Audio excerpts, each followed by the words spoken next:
Yeah. And we are live. We are live here on Let's Think Podcast here at 6 o'clock on this Saturday evening. I'm your host, Sheikh Seven Islam L. And today we have our brother Boris Muhammad of the Nation of Islam. We have an interesting topic coming for you. However, first let me do is custom and traditional. Allow me to rise, giving all thanks and perfect praise unto Allah, highest honors to his holy prophet, honors to the forerunner, Marcus Mosiah Garvey, honors to the Moore Science Temple of America, honors to my leadership, L. Portis L., the Grand Sheikhs, M. Portis L. I give honors to our staff. I give honors to our brother, Boris Muhammad. I give honors to all participating in the comprehensive program for uplifting fallen humanity. And we give love and honors to the Nation of Islam. Um, yes. So we have Brother Boris, who allow me to say, um, he's not new to me. He's not new to me. I've been knowing the No, brother, been sir. communicating with the brother for a while. He's actually his wife gave me the blessing of making crowns for me. It's just like the ones the brother have on his head. Hmm. Um, the brother's always been a good brother, always dealt with me in peace, always built with me, always willing to teach, always willing to share information. So it's an honor for me to have him on Let's Think Podcast. And I think we have someone who's gonna pop in. Um, let's see here. But yes, sir. Let's talk about it, brother. Boys, let's talk about it. Yes, sir.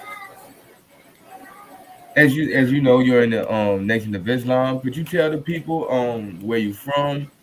How did you get into the Nation of Islam? Yes, sir. Well, I was born in South America, Chile. So my Mm, nationality, we speak Spanish. yes, sir. Um, I came into the Nation of Islam when I first heard of the teaching was 1992. I became registered in 1995. I attended the Million Man March. Mm, So I've been a member for 30 years now in the teachings of the Honorable Elijah Muhammad, Nation of Islam, under the leadership of the Honorable Minister Louis Farrakhan. So 30 yes, years I've been in this. Um, Anything else? I'm just a brother. Let me just say this: I'm just a brother. I'm not a student minister or a minister. mm-hmm, So what I say, it's totally on me if I am wrong. But hopefully, what I say today, will benefit those that are listening. Hopefully, I could just correct some of the misinformation that has been out there. A lot of the information that I'm bringing is from the book that I wrote. But if you don't mind, if I show it, yes, sir. Go ahead. uh, Master Fraud Muhammad Refuting the Myths. A lot of the information comes from that book. In fact, when you asked me, brother, to be on your podcast, I didn't know exactly what to bring because I wanted to connect with my Moorish brothers, and I Mm-hmm, didn't want to just Nation of Islam teachings and whatever. I wanted mm-hmm, to find a way to bring both organizations closer together. There's yes, so much disunity among our people. Why not try to find a common cause?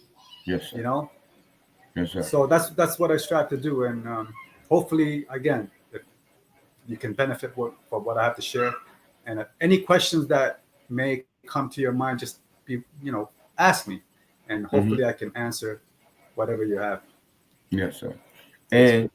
And I'll say this: being remember the Moore Science Temple of America, of course, and before I came to the Moore Science Temple of America, ones who know me do know that I was a member of the Nation of Gods and Earth. And during that particular time, I was and I still am. Let's be honest. I studied the message's teachings. The message to the black man, theology of time, our Savior has arrived. You name it, I probably had it in my hands. Um, and of course, coming into the Moore Science Temple of America, I've heard a lot of things. Of course, I have. Um, Yeah. and Let's Think Podcast is a platform that allows ones to express their perspective.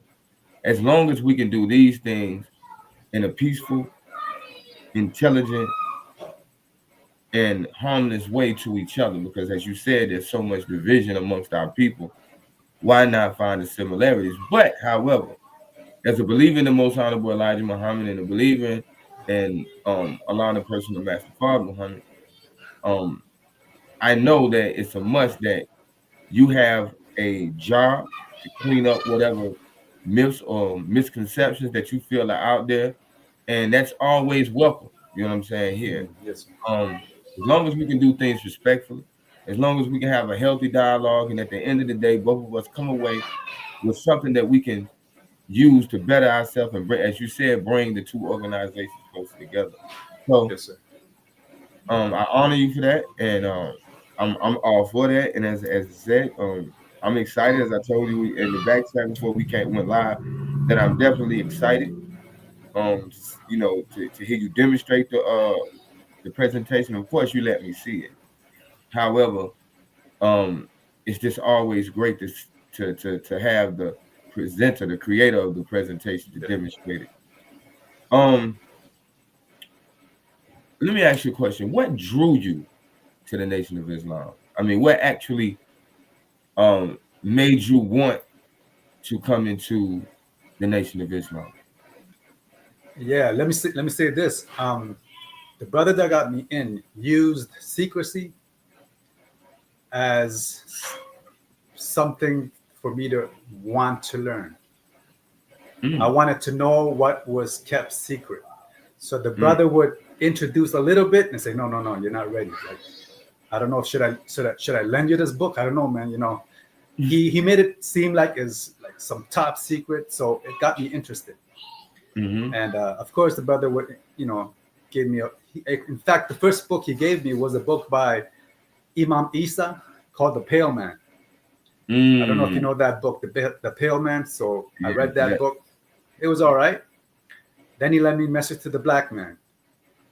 I read that book in 2 days. Um, Prior to that time, I never read a book, like completely.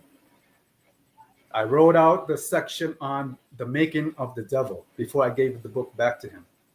Mm. So the teachings of the Honorable Elijah Muhammad for me was like a drug, and I wanted Ooh. more and more and more. Mm. Um, and then he showed me two lectures by the Honorable Minister Louis Farrakhan. One was called Defending Mike Tyson, Ice T, and Sister Soldier. I don't know if that's the actual name of the lecture. And Mm-hmm. the other one was called The Shock of the Hour. And that one there blew my mind. It was so powerful. Um, at that time, the brother said something to me very interesting that really sparked something in me. He said, pointed to Minister Louis Farrakhan. He said, "Did you know that that man was Jesus?" Me growing up as a Catholic, that's something that, a black man being Jesus, you know.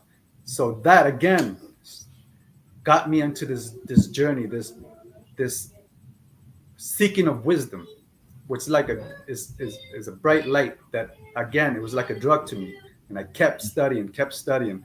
Um, in fact, I studied so much it kind of broke up my relationship with my girlfriend at the time because I was more into the study of the teachings than paying attention to my girlfriend. So anyway, that's how I started. That's how the brother got me in, and it was just the knowledge. It was like a drug to me, and it's still that way, which is why I'm still studying the way I study. And that's what I have to say to that question. But Listen, we got the God, Khalil Allah, aka Maliki yes, Fard in the sir. building. Just Salam that I had to Allah, get brother. on here because Brother Boris, my brother, was on. I said the God is on this thing today. Yes, sir. Yes, sir. So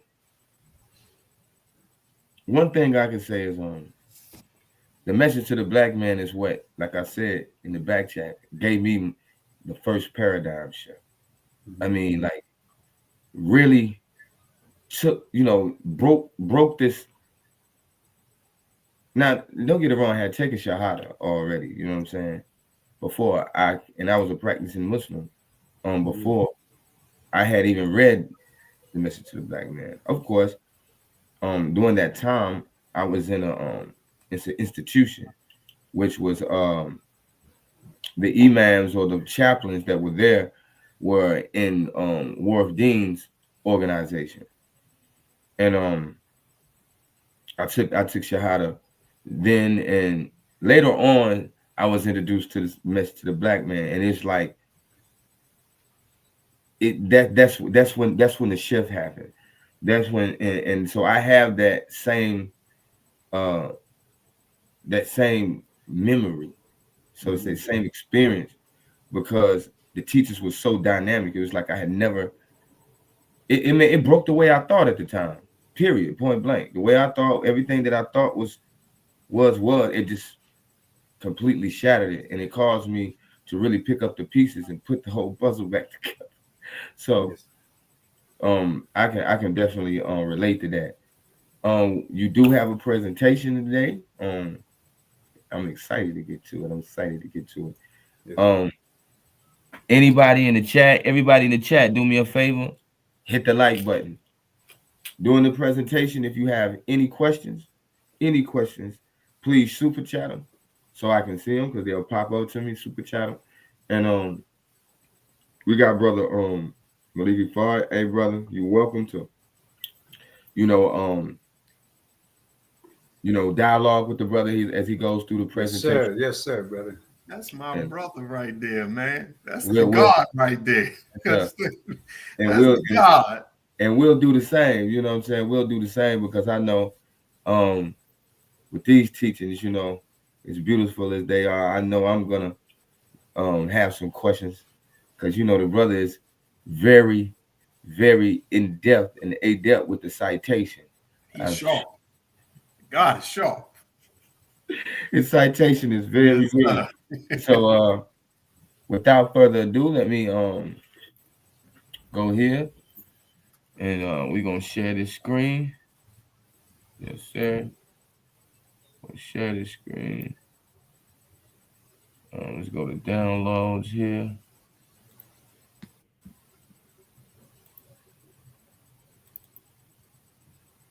Yes, sir.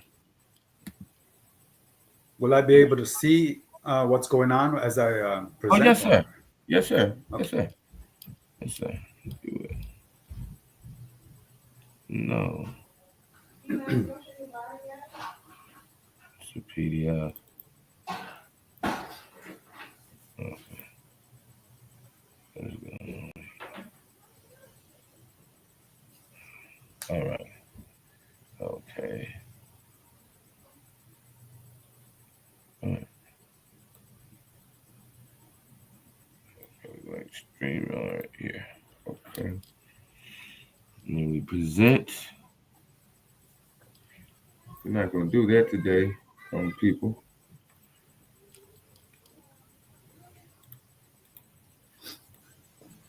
Here we go.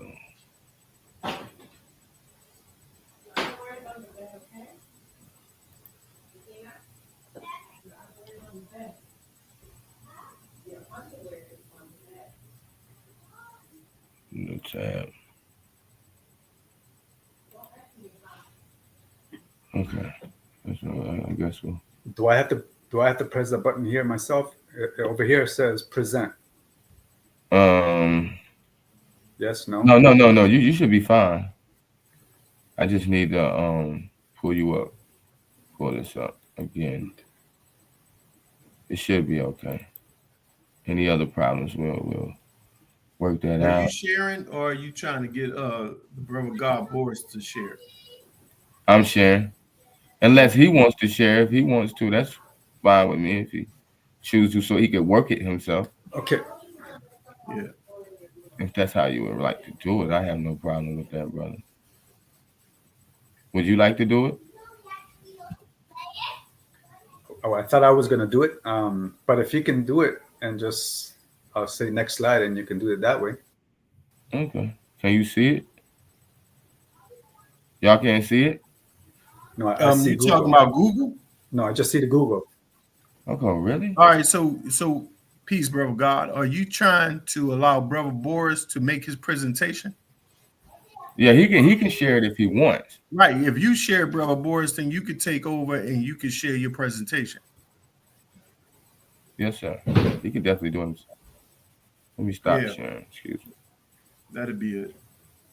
Yes, sir. So Okay, you got to should do I is hit press present. the Present. present? Yeah, All right, I'm gonna press yeah. that. Then you should see So share screen. Mm-hmm. All right. Hope it works. It should. Select tab. Entire screen. Okay. Select.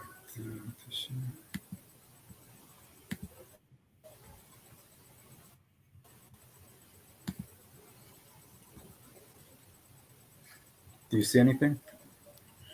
Not yet. I don't see anything. I'll work on it from my side too. Your computer.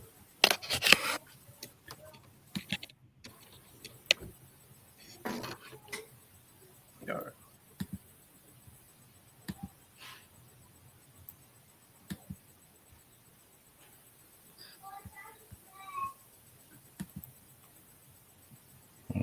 Uh-oh. Is that me? Is that it?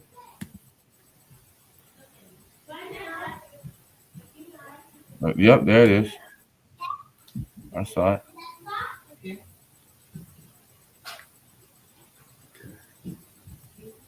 might have to Do you see there you anything go. now? Yep, That's you right there, right, brother Boris? there it is. Yep. That's it. That's it. You had it right Yeah, there. but I can't see you, That's it brother. right So Yeah, you can't. You won't be able to see us. But you still okay, on the so camera. I'm just gonna begin. I'll just Yes, begin, sir. and anytime you again you want to stop me, just let me know because I can't see you, brothers. So Yes, sir. I'm going to begin in the name of Allah, who came in the person of Master Farad Muhammad. I bear witness that there is no God but Allah, and I bear witness that the most honorable Elijah Muhammad is the exalted Christ, and that the Honorable Louis Farrakhan is our divine reminder in our midst. I greet the brothers, the sisters, those in the listening audience. Assalamu alaikum, Islam, salam Allah, peace to the gods and the earths. Islam. This presentation, it may upset some. Some may be upset from the Moorish Science Temple. Some may be upset from the Nation of Islam.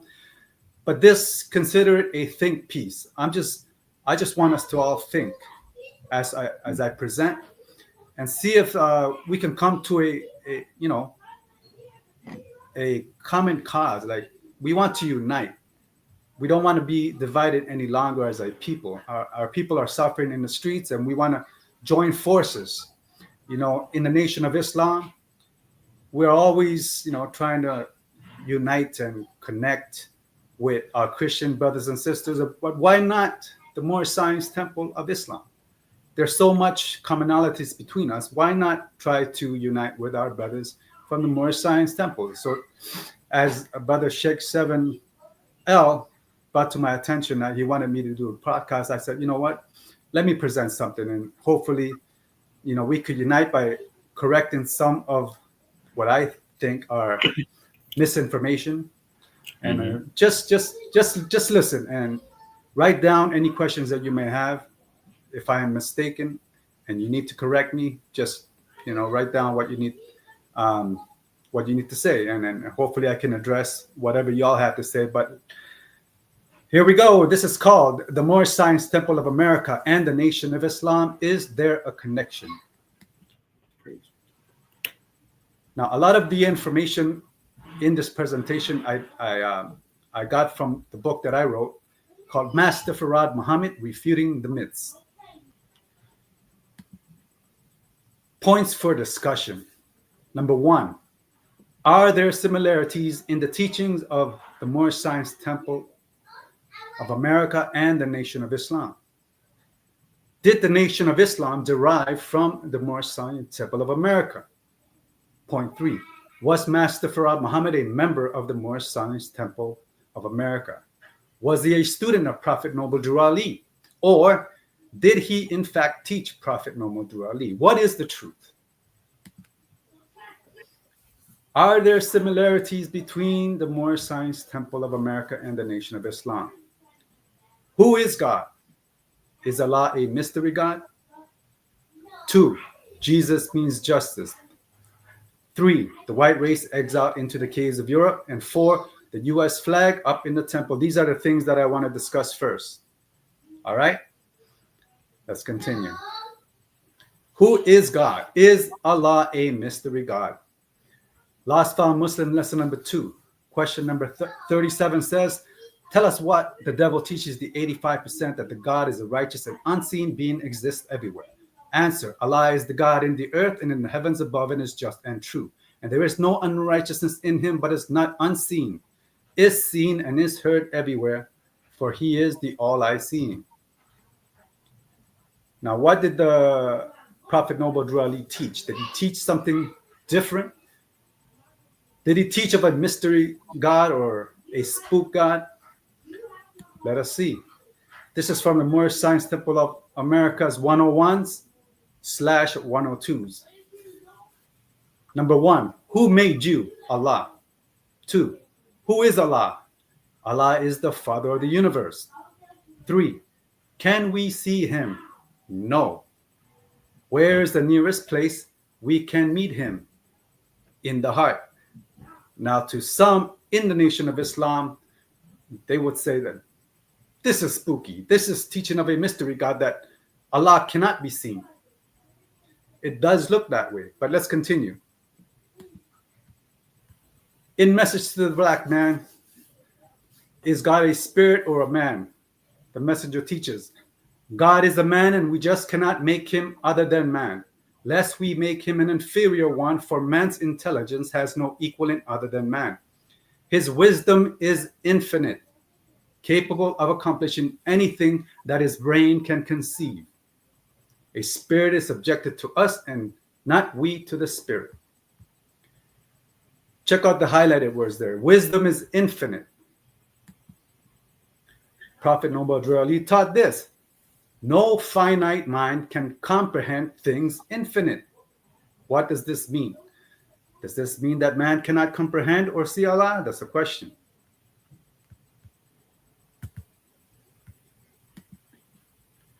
Now, in the holy instructions from the Prophet, know thyself, the Prophet wrote this. Weak and ignorant as thou art, O man, humblest as thou oughtest to be, O child of the dust, wouldest thou raise thy thoughts to infinite wisdom? Wouldest thou see omnipotence displayed before thee? Contemplate thy frame. Note here that the Prophet, he said that we should strive to raise our minds into infinite wisdom. So he didn't say that it was impossible. The messenger said that the brain of man is infinite. His wisdom is infinite. So you see the congruence here. Now, the Honorable Minister Louis Farrakhan stated this. God conveys his spirit, mind, in the human form. He says, he is called the ever-living who never dies. The body goes back to the earth, but God never dies. There is always another form coming up that would allow him to transmit his knowledge, wisdom, and power through that physical form. This is from the lecture, Who is God? It was a Savior's Day, 1991. What did the Honorable Elijah Muhammad say? Because some people say, oh, that's Farrakhan. You know, it's not the messenger of Allah. So let's see what the messenger of Allah says, the Honorable Elijah Muhammad. The Asiatic nation's infinite mind. In Savior's Day 1973, he says this about Master Farad Muhammad. He says, this man, Master Farad Muhammad, had to be prepared. He was not already made and formed. He had to be prepared into a form to get among us. He could not come as he was in the spiritual form of the nation's mind. Again, he existed in the mind of the original man. He was not already made in form. So I don't see too much of a contradiction here between the teachings of Prophet Noble Drew Ali and the teachings of the Honorable Elijah Muhammad. Let's continue. Here's what our brother Sharif Anna Al-Bay had to say. He says, Drew Ali teaches that not manifest is finite. Cause or at, essence is infinite. Flesh is a manifest. Yet in man's flesh is the dormant seed of his true and infinite self, waiting to unfold fully in the flesh. In fallen man, Allah cannot be seen, and it takes a deeper sight to look in the heart of such a man to find divinity. I believe that's a powerful statement. Let's continue. That's it. That's it. Here's what the Holy Quran says. It says, Allah is the hidden and the manifest. He is the first and the last, the manifest and the hidden, and he is knower of all things. So Allah, God, is the manifest, the outer physical form, that which is manifest, and the hidden inner spirit or mind. He is both the inner and the outer. Now let's get to Jesus means justice. The Prophet Noble Drew Ali taught that Jesus means justice. This is the point number 36 of the 101s or 102s. Did the Honorable Elijah Muhammad teach the same? I say yes, he did. In fact, the Honorable Elijah Muhammad said that Jesus means justice. In the Theology of Time, he says this. You say, well, Jesus rose again. Yes, he's rising now. The resurrection of Jesus means the resurrection of justice among you and me. That's what it means. Are we all starting to see similarities instead of differences that we all have to fight one another for? Teach. Now, today's mathematics is justice. Prophet Noble Drew Ali gave 5 principles: love, truth, peace, freedom, and justice. Justice is the 5th of the 5 principles given. The 5-pointed star in the universal flag of Islam has 5 points and represents justice. Why must Jesus or justice resurrect? According to the 5th question and answer of the Supreme Wisdom Lessons, the messenger said that because one of our righteous brothers who was a prophet by Jesus was buried there. All right, so we see that there is some similarities between what the Honorable Elijah Muhammad taught and what the Prophet Noble Drew Ali taught as well. Let's get to white race exiled from the caves of Europe. So we're just dealing with some of the similarities or commonalities that we have in our teachings. Lost found, Muslim lesson number 1, question 4 from the Supreme Wisdom Lessons. The question is asked, why did we run Yaqub and his maid devil from the root of civilization over the hot desert into the caves of West Asia, as they now call it Europe? What is the meaning of EU and ROPE? How long ago? What did the devil bring with him? What kind of life did he live, and how long before Musa came to teach the devil the forgotten technology? Answer. This is in part. This is the root of civilization is in Arabia at the holy city Mecca, which means where wisdom and knowledge of the original man first started when the planet was found. We ran the devils over the Arabian desert. We took from them everything except the language and made him walk every step of the way. It was 2,200 miles. He went savage and lived in the caves of Europe. EU means hillsides, and ROPE is the rope to bind in. It was 6,019 years ago. Again, this was quoted in part. Now, did Prophet Noble Drew Ali teach the same? Did he teach about the origin and exiling of the devil as was taught by the Honorable Elijah Muhammad? Some in the Nation of Islam will say no. The Honorable Elijah Muhammad was the only one that taught the exiling of the white race from into the caves of Europe. But let's see what the Prophet Noble Drew Ali taught. This is from the 101s, I believe, or the 102s. I'm not going to read all of it, but it says this. Who were Adam and Eve? This is point number 67. Who were Adam and Eve? They are the ones who brought about a discord in the holy city Mecca and were driven out. So Adam and Eve were driven out. Where did they go? They went into Europe. What is the mother name given to their children? Roman. What is the shade of their color? Pale. All right. I see similarities here. You know why? because the Honorable Elijah Muhammad taught that Adam represents the white race as well. In Message to the Black Man, chapter 62, chapter called The White Race's Fall Claim to Divinity, Chosen People, he said this: according to the Bible, Genesis 3, verses 20 to 24, Adam and his wife were the first parents of all people, white race only, and the first sinners. According to the word of Allah, he was driven from the Garden of Paradise into the hills and cave sides of West Asia, or as they now call it, Europe, to live his evil life in the West and not in the Holy Land of the East. Therefore, the Lord God sent him, Adam, forth from the Garden of Eden to till the ground from where he was taken. So he drove out the man, and he placed at the east of the Garden of Eden cherubims, Muslim guards, and a flaming sword, which turned every way to keep the devils out of the way of the tree of life, nation of Islam. The sword of Islam prevented the Adamic race from crossing the border of Europe and Asia to make trouble among the Muslims for 2,000 years after they were driven out of the Holy Land and away from the people for their mischief-making, lying, and disturbing the peace of the righteous nation of Islam. There is more. The messenger goes on to say about the Muslim guards. After they were exiled out of the Holy Land 6,000 years ago, finding themselves unable to get back through the sword of the people that you call the Turks today, they stood as a guard between Europe and Asia. You have them in the Bible under the Tower of Babel, an angel God placed in the east gate with a sword in his hand, which turned east, west, north, and south. This is Turkey. They were the ones to keep the white man back into the hills of Europe. Now, let me say this. So far, we see similarities here.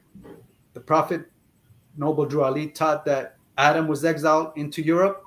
The Honorable Elijah Muhammad says that Adam and Eve represents the white race and that they were exiled into the caves and hillsides of Europe.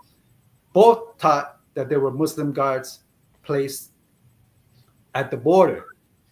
I know the Honorable Elijah Muhammad here says that it was the Turkish people or the Turks that kept them away from the tree of life. I believe that Prophet Noble Drew Ali said it was in the 102s. He said it was the Arabians. In the 101s, he said it was the Asians. So here's from the 102s. He says, what is the modern name of these angels? Arabian. This is 102s. What is the shade of their skin? Olive.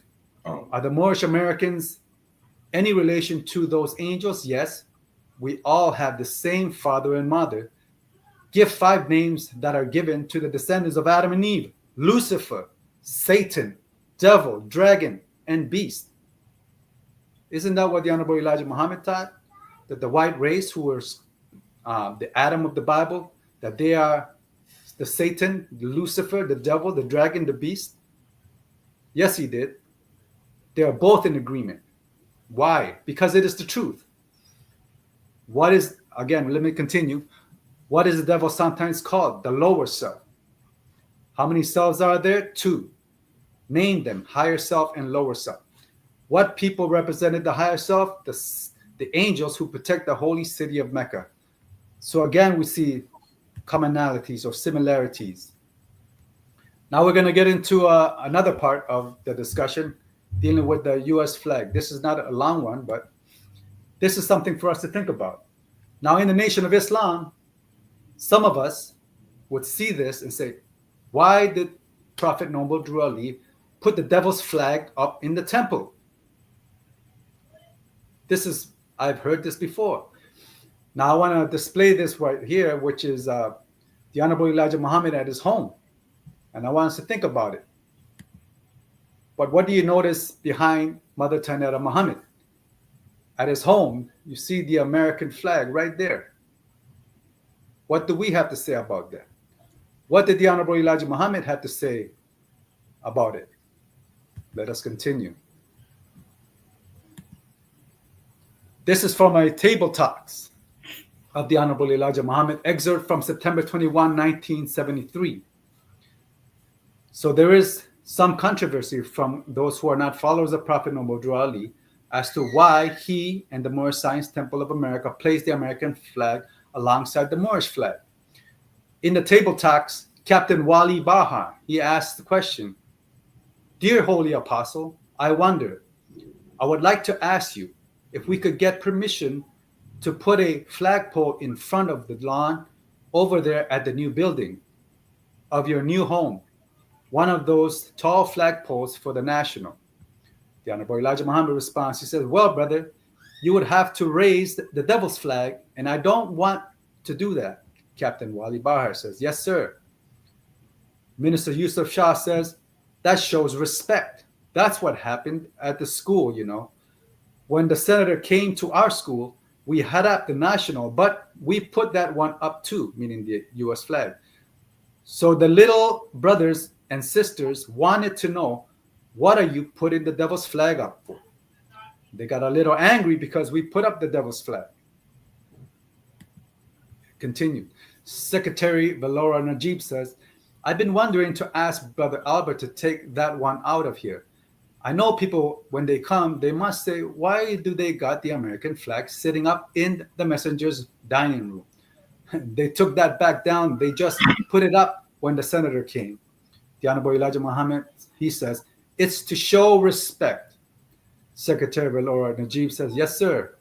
She continues, "What about in your own private house? You don't have to put it up there, do you?" The Honorable Elijah Muhammad says, "No, but because it's to show them respect." She continues, "Because we know how some older brothers, when they come in your home and they see the American flag in your dining room, they be asking about it. They wonder why it's up." The Honorable Elijah Muhammad says, "They don't bother about asking about it." The sister continues, "I know at least 3 that mentioned it. After they left, they mentioned it to the others." The Honorable Elijah Muhammad says, "You don't bother about seeing what they say." So now I know that the Moorish Science Temple of America and the Prophet Noble Drew Ali, they have other reasons why they put up the US flag in the temple.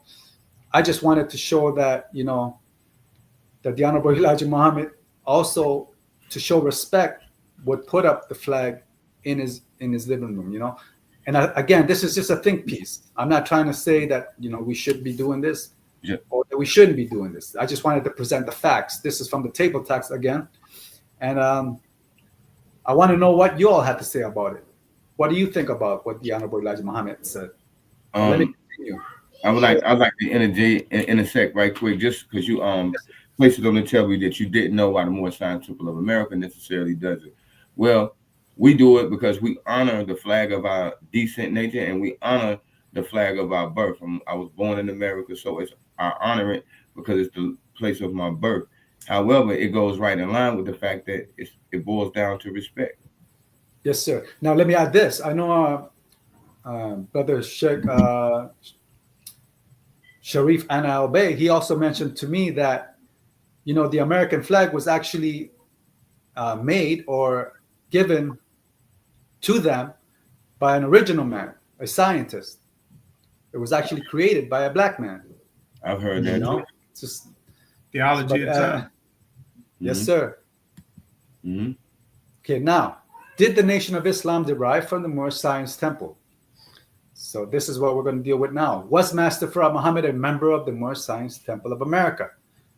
Was he a student of Prophet Noble Drew Ali, or did he in fact teach Prophet Noble Drew Ali? Now, a lot of people don't know this today because this lecture or video was taken down by our brother. I forget his name. Let me look it up again. Pardon me. While you do that, I'd like to shout out Awareness Daily for the $9.99 super chat. I thank you, super sticker. I thank you, brother. Everybody support the channel. If you can, Yes, sir. Super sticker, super chat. Great, super chat your questions. We'll get straight to them. However, enjoy the presentation. Peace. Yes, sir. This is Alim El-Bey. Mm-hmm. You all should know the brother. He's a wise brother, but he was mistaken in this video, in this lecture. As you see, he is displaying the Moorish Science Temple meeting here, 1928, outside of the temple, I believe, or a gallery. You can correct me if I'm wrong. You know, It's but outside, let me just outside of Unity Hall. Yes, sir. Mhm. Now we're going to have a close-up of the individual in question that some say was Master Farad Muhammad. Was this Master Farad Muhammad? Was this David Ford L or Sheikh Ford L?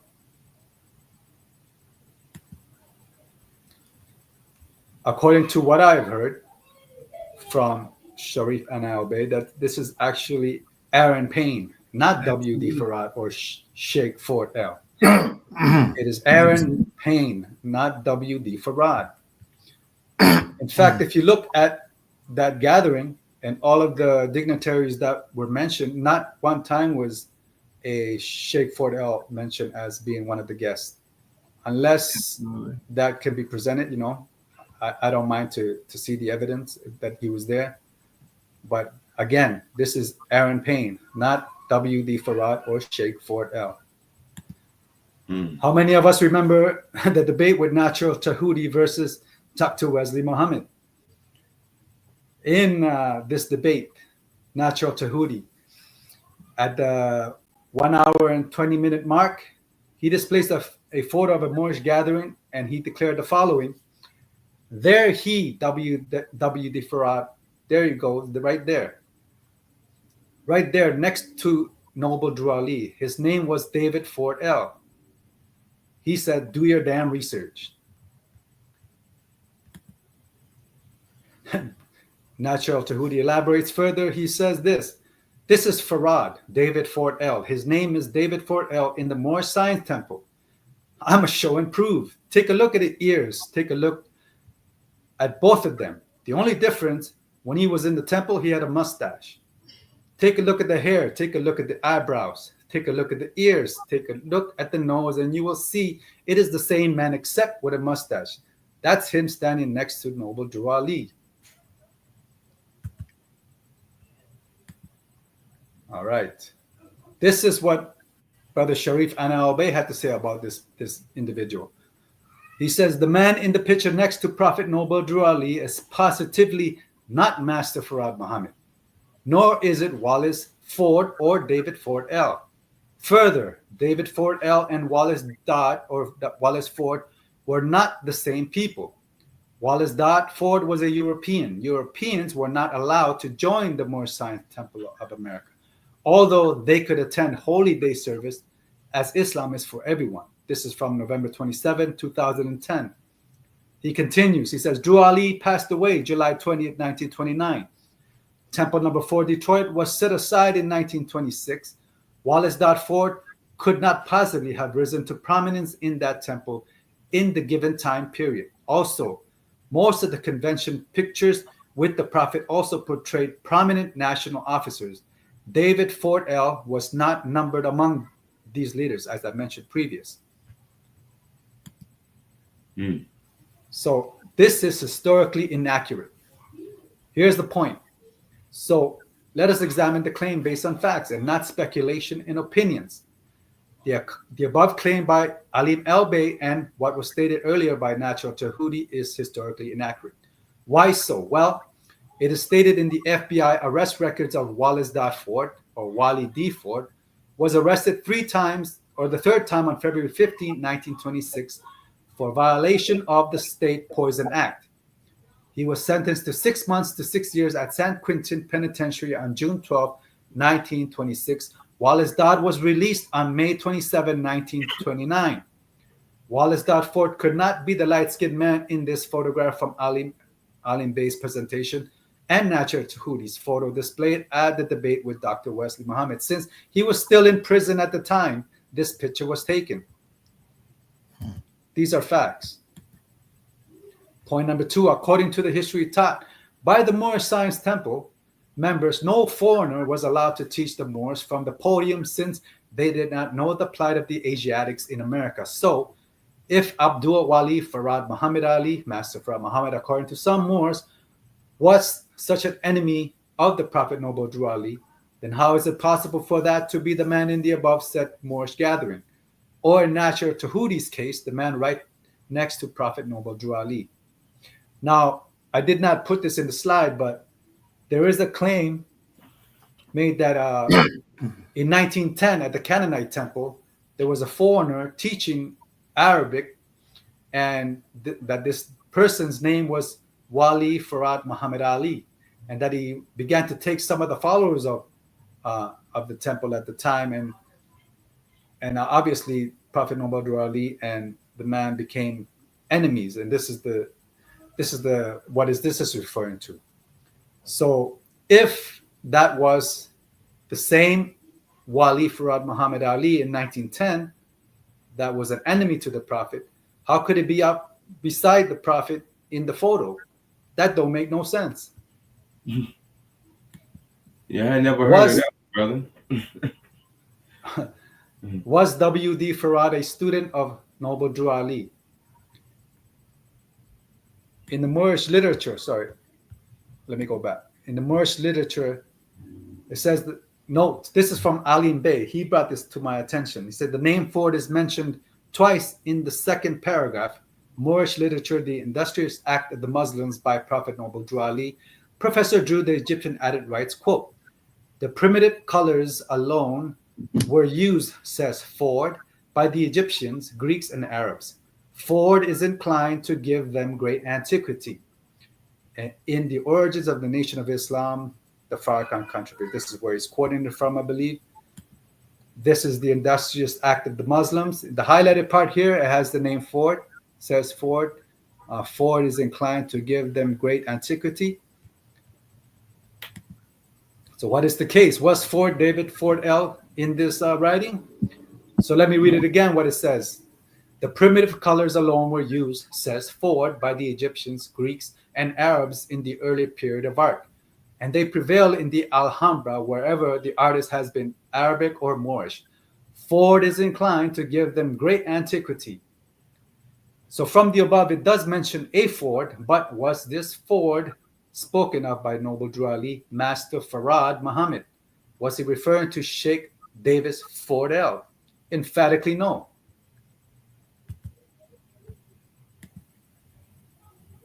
This was actually taken from a book entitled Absolutely. Alhambra by Right. Washington Irving.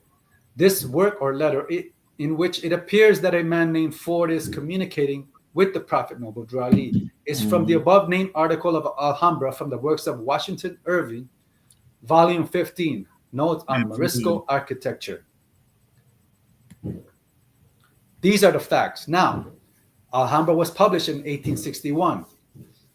Master Farad Muhammad was born in 1877. Noble Drew Ali was born in 1886. So not only wasn't the Ford mentioned in the book, not David Ford L, as the above article implies, the book was written by a white man before Noble Drew Ali was born. The man Ford mentioned in the book was some white dude with the last name Ford. Absolutely. Now here's the conclusion. So how do we account for the similarities between what was taught by Prophet Noble Drew Ali and the teachings of the Honorable Elijah Muhammad in the Nation of Islam? Does this mean that the Honorable Elijah Muhammad copied or borrowed from the teachings of the Moorish Science Temple? Or does this mean that the Moorish Science Temple of America gave birth to the Nation of Islam? And I say again, emphatically no. The argument does not follow. To say that the Moorish Science Temple of America gave birth to the Nation of Islam, or that the Nation of Islam copied from the Moorish Science Temple of America, commits the fallacy known as a non sequitur, that the argument does not follow. Why? Just because there were things taught by Prophet Noble Drew Ali prior to the teachings of the Honorable Elijah Muhammad that were similar, this doesn't mean that the nation copied from the former Moorish Science Temple of America. That's not what it means. So for those that bring up the argument, would it be now correct for the Nation of Islam, in order for it to be original, right? For them to say something different than the Prophet, just to be original? I say no. It is just that fact that it is the truth, and truth complements truth. They come from the same source, Allah, the original man. That's right. So that's the reason I believe that there are similarities in their teachings, is because it is the truth, and both men spoke truth, and you're going to find commonalities. You're going to find similarities. So that is my presentation, brothers and sisters in the listening audience. I hope you enjoyed it. I hope you learned something from it. And again, let me just say this. If I am incorrect, feel free to correct me. You know, my Facebook page is on the Boris Muhammad. You could always question me. Come on my Facebook page and question me. You could question me live now if you feel, if you feel like it. But let me get back to you, brothers. Well, so we got stop sharing, right? Yes, sir. You can. Well, what we can do, we can everybody, you got questions, super chat your questions. We already got one, Awareness Daily. Let's put it up on the screen. What does it say? Where do clubs, fraternities, and science societies originate from? And what universal human desires or historical factors lead to their creation?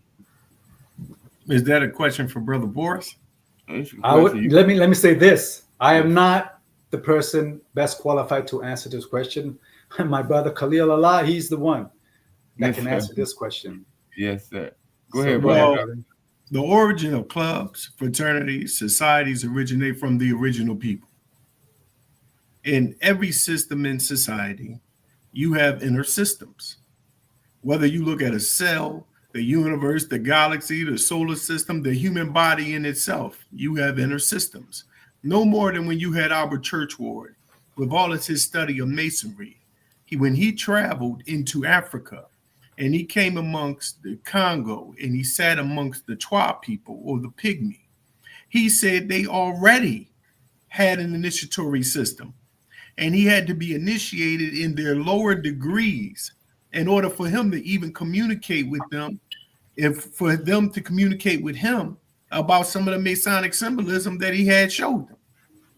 So we have always presented that and learned that in order, whether it's to deal with the universe, the secrets and sciences of trees, plants, of different modalities that we have brought forth in order to study creation. That has always been. It's not like it's a natural progression in society, in any society. Yes, sir.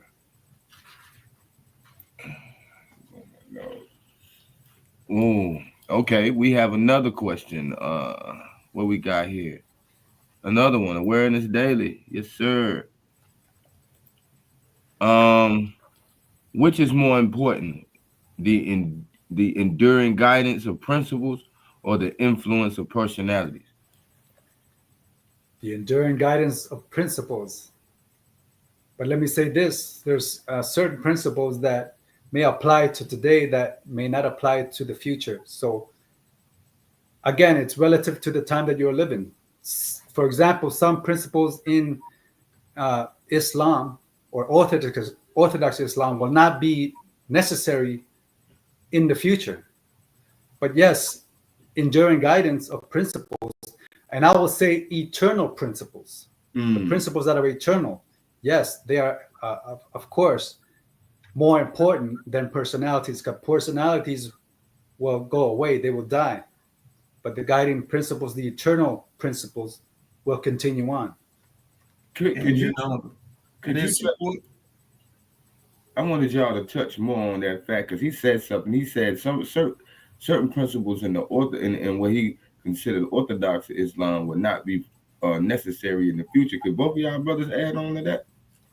First, I want to support what the God said, right? The Most Honorable Elijah Muhammad said that culture is an outgrowth of knowledge at a particular time in history. In other words, every culture has a set of principles based upon the knowledge for which they have ascertained throughout their growth and their development. How those principles, there are some eternal principles that is always equated with the principles that they present.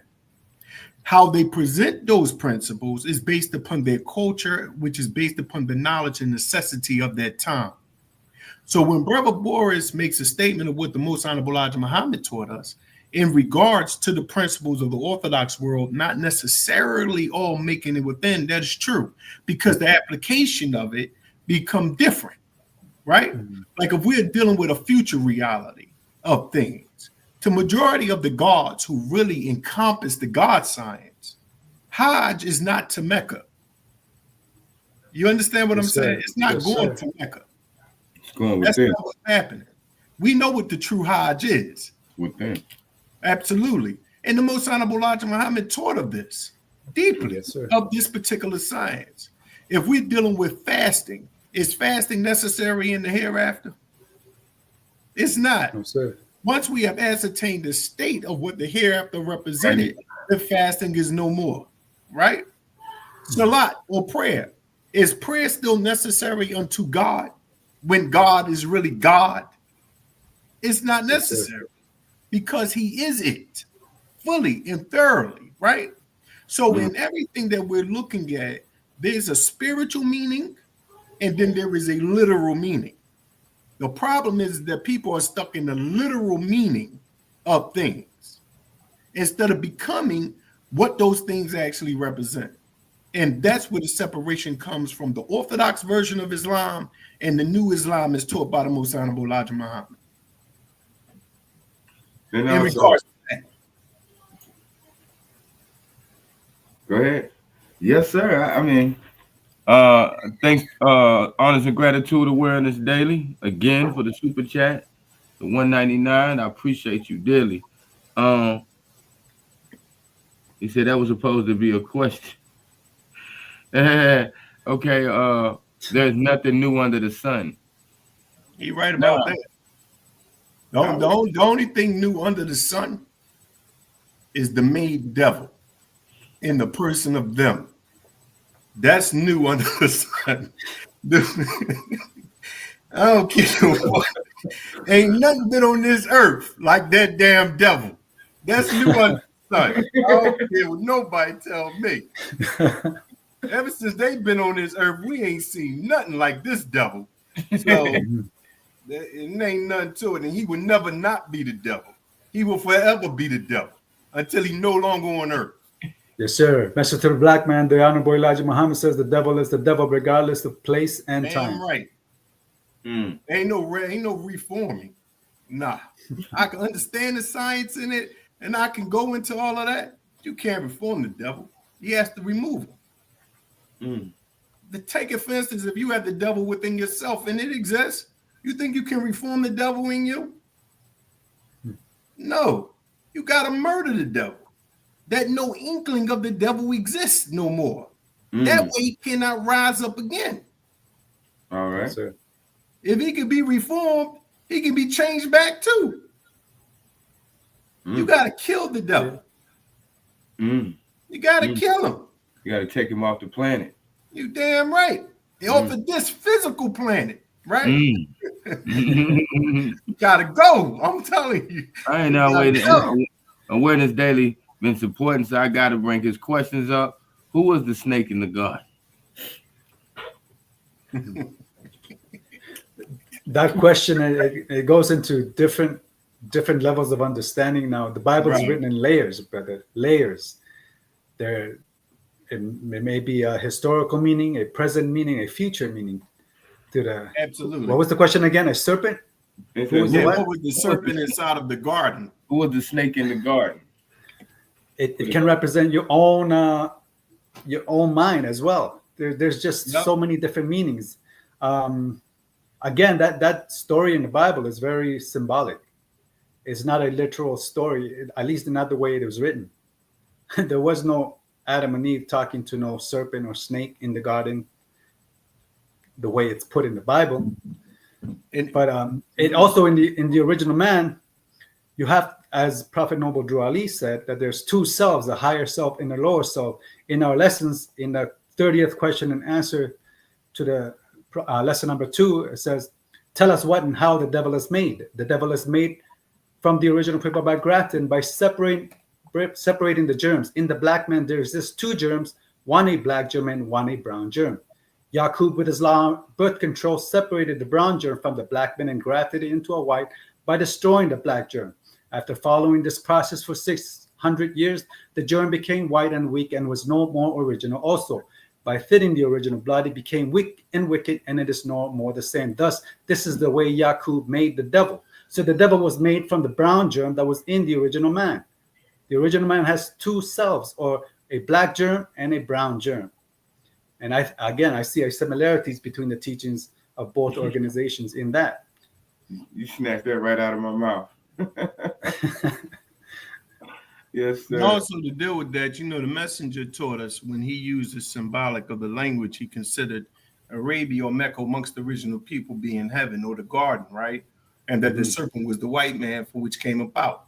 Now, to take it into the more spiritual reality, even when you see the serpent inside of the garden, right? You look at what the Hebrew word nahash actually means. It means to be like to hiss or to whisper. So that then takes us to the reality of shaitan, right? So it's representing the lower self or the brown germ within inside of the original people that begins to bring him out of in stages out of his natural and original state of being. And in that manner, he falls from grace. Yes, sir. Okay. Again, it's just different levels. Just different levels to the teachings. Yes, sir. Let's break it up. Awareness Day. You're the only one to support. Now I'm gonna keep looking out for you, brother. Awareness Daily. When was man disembodied from divinity and how? Disembodied from divinity. Well, let's say separated. I could take this as far back as, at least in our teachings, 66 trillion years ago, when the God went crazy and blew up a piece of our earth. From that time, the knowledge of God was made a secret. And you can also say that the fall of man, or the disembodied from divinity, happened 50,000 years ago, when one of the gods took his people and made a new people in what is called Africa today. The messenger said that we did not have our complete fall until 50,000 years ago. And then he said, I wouldn't call it a fall, but we allowed the weaker self to rule. So I guess that those two is where I would take it. I don't know if Brother Khalil has another example to give. No, in actuality, I love the breakdown of the deportation of the moon, right? I love that, right? Because of the science when we are looking at it and we're studying the God that deported the moon and what was the characteristics of that God, right? He was totally under the control of his ego, fully under that control, under the control of the vice of the ego.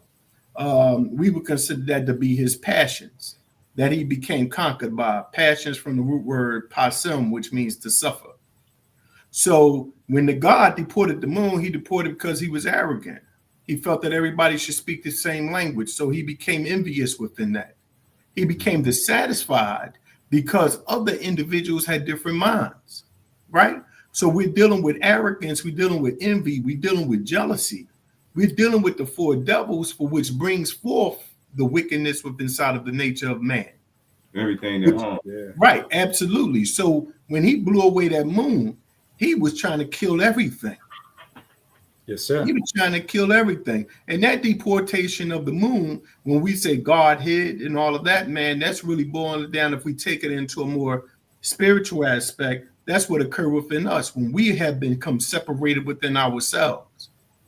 And the reality of God became hidden within inside our subconscious mind and within the essence of our being. And we have been searching for that God, absolutely, to find that God again and to evolve into first recognize that God, then get the rest of us inside of us to see and believe that is God. And then hopefully get the discipline and the wisdom to actually live to be that God, right? Yes, sir. Yes, it's just 2 stages of that. So it really depends on, it all boils down to the separation of divinity from man himself. But first I would say this, man is divinity. I just want that clear. I don't care in what state man is in. Man is divinity. Man is divine. Whether the man is a drunk, harlot, whatever you can call him, he is still divine. Now, there's a difference of him acknowledging and living the higher auspices of his existence, but his existence is purposeful. Therefore, it is perfect. because it gives you a divine reality of yourself by studying him or studying her. And it gives an allowance within them in order to create a boundary within themselves for them to overcome to see the magnificence of their own divine nature. It all has purpose. Yes, But sir. I Brother Shakes. it's Sorry, not go ahead and fundamental. continue. Continue, brother. Oh, man. Yeah, go ahead, Oh, I Kevin. thought- No, go ahead, that- God. Brother Sheikh 7, doesn't the Prophet Noble Drew Ali teach that man is mind? Didn't he mention something about a 50,000 year period in the 101s, if I'm mistaken? It said it. That relates to the question. Our flag was over 50,000 years old. Oh, okay. But what he does say, man, is a thought of Hold Allah, on. What did you say about your flag? Is how old? over 50,000 years old. Okay, go ahead. Now, he did say that man is a thought of Allah. Mm. Now we understand we can't separate when we're talking about, we deal with this thing from in a higher degree. We know that we can no more separate the thought from the mind and the mind from the thought. You know what I'm saying? So, just like asking yourself the difference between the observer and the thing observed. So, yeah, basically that's what that's what he is saying. However, when we start dealing with mind, we know in the Moorish Science Temple of America, we're taught that in the chapter the soul limit. So the man, yeah. It's not in the bones to reason on the flesh to think. And he also teaches us that thinking, willing, reasoning, and understanding, call these not the soul, but there is action. So thinking, willing, and reasoning is a soul function, which is also attributed to the mind. So, and we also taught the man is not the body or the soul.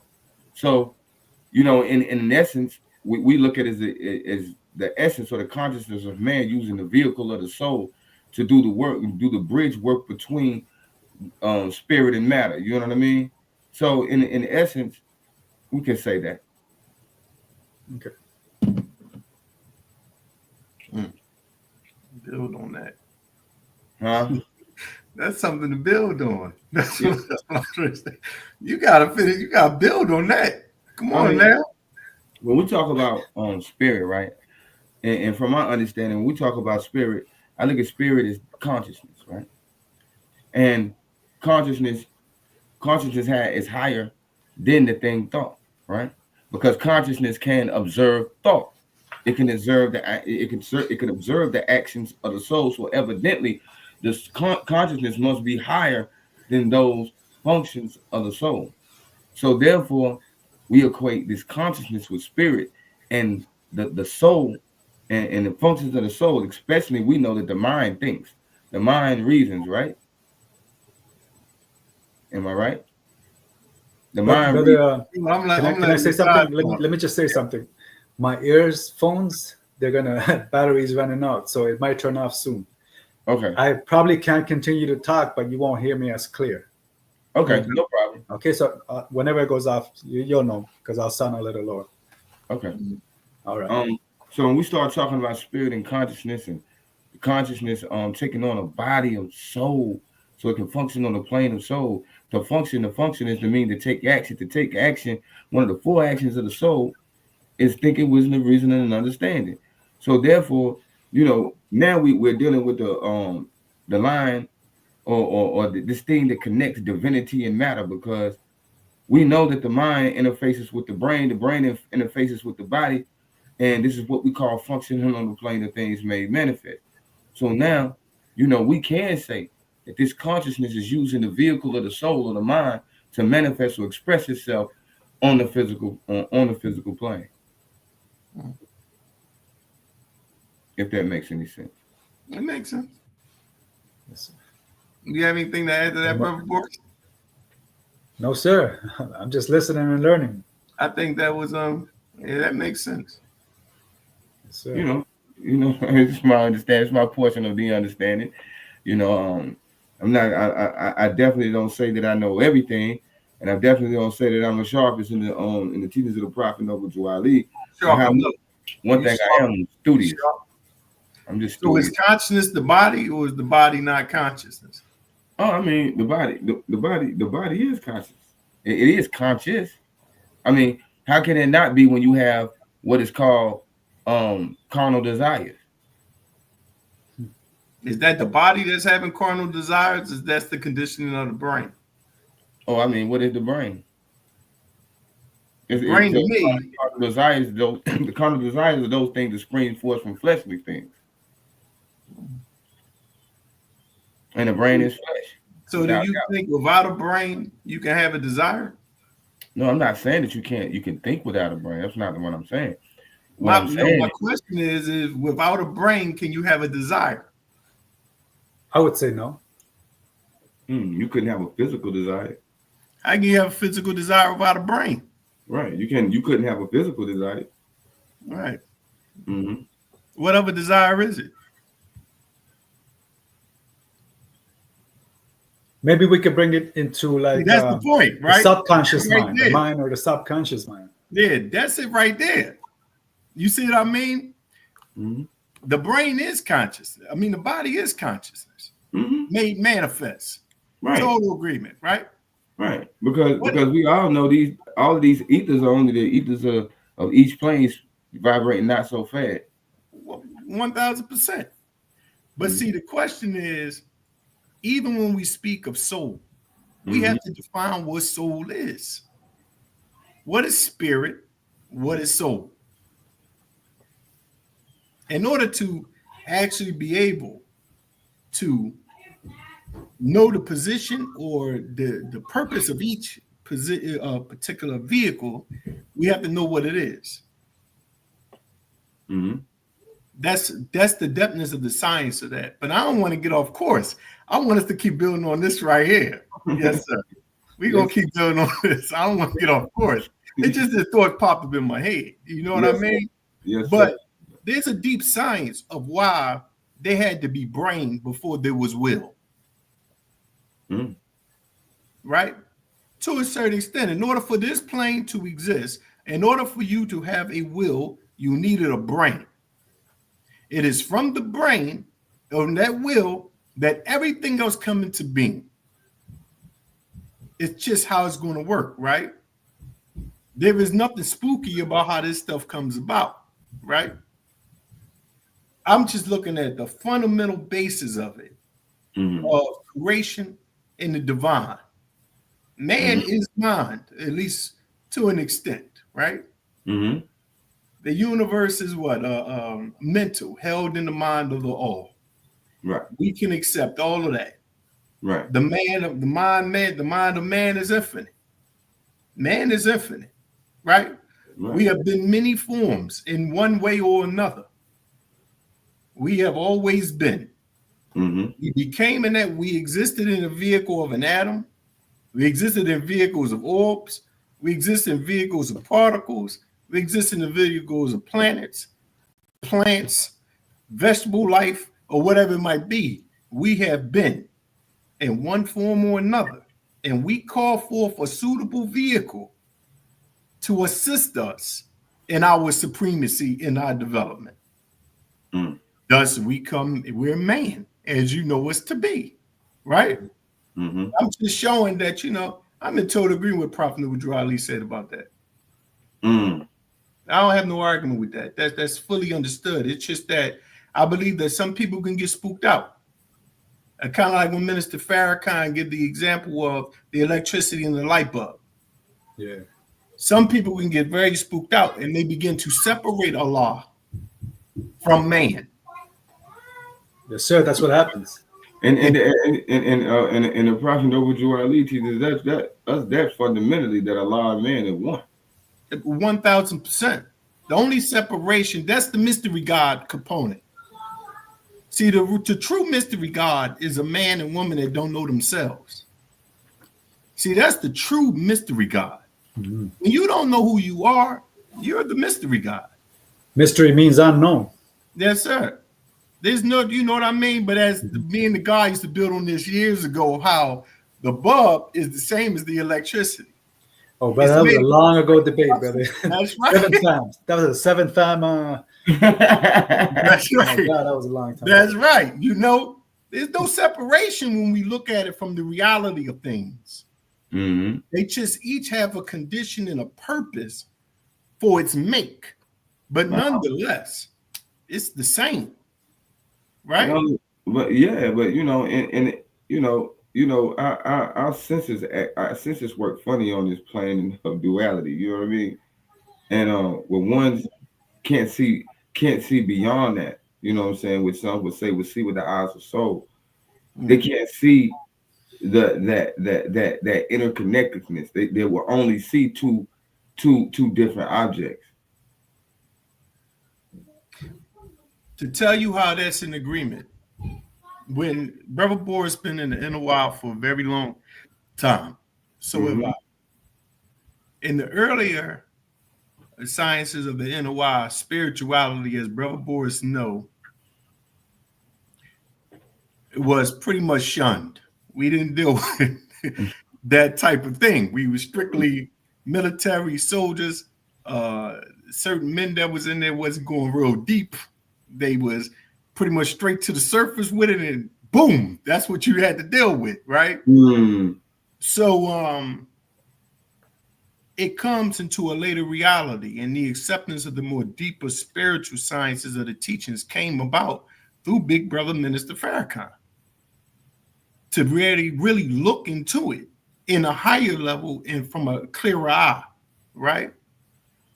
And in the penal institutions and all that, who Brother Minister Farrakhan gave birth to was Brother Minister Ali Law, and he went into them higher sciences within there and teaching the deeper meanings of these things.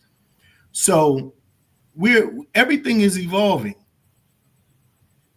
ultimately to where it needs to be. Oh, the brother asks, at this point in the build, does it matter what school it came from? No. Peace to the God awareness that I agree, you know what I'm saying? However, as I've heard my brother Sharif Aniyah Bey say so much and so you know, so wisely, that it's all about the narrative in which these things are being given to you. You see what I'm saying? When we deal with the sciences that we are dealing with, we're actually dealing with the thinking of our ancient forefathers. Absolutely. And within these teachings that we're speaking about is the narrative, is the way to think about what to think about. You know what I'm saying? It is the way to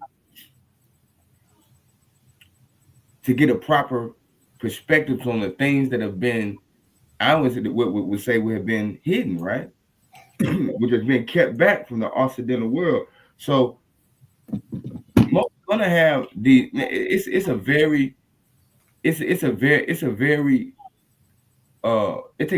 disciplined approach to get to the place where ones can actually see that thread uniting all of these schools.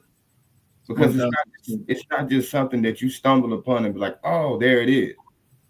You know, you have to have a concentrated study and a concentrated intention and open-mindedness to be able to grasp these particular concepts across the various schools of thought. Because as soon as you close your mind or take the light out of one direction, it's over for you. I totally agree. That's why I always say it's one Quran. Yes, sir. It's just one Quran. It just continuously moves. Yeah, it got different. You know what I'm saying? And when you have the ability to read the surahs of the Quran that's being revealed before you, you can see the unification of it all. The cycles, yes, sir. Yeah, it's unification. It has purpose. For what and I believe everything has its own frequency. Yes, sir. Everybody is not going to come in the Nation of Islam. It's just not going to happen. Not in the rank and file. Though the original people is the Nation of Islam. Moorish American is the Nation of Islam. We already in it. Which you come. If you original people, you are the Nation of Islam.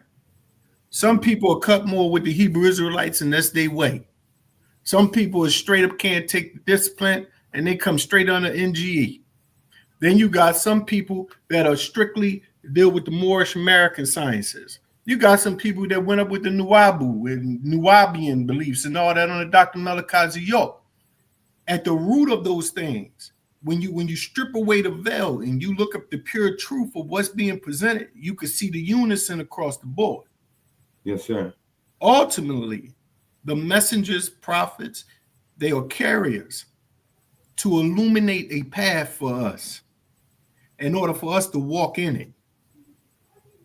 At some point in time, you have to embody the light for which they presented to you. And within that light, you begin to walk a path within yourself.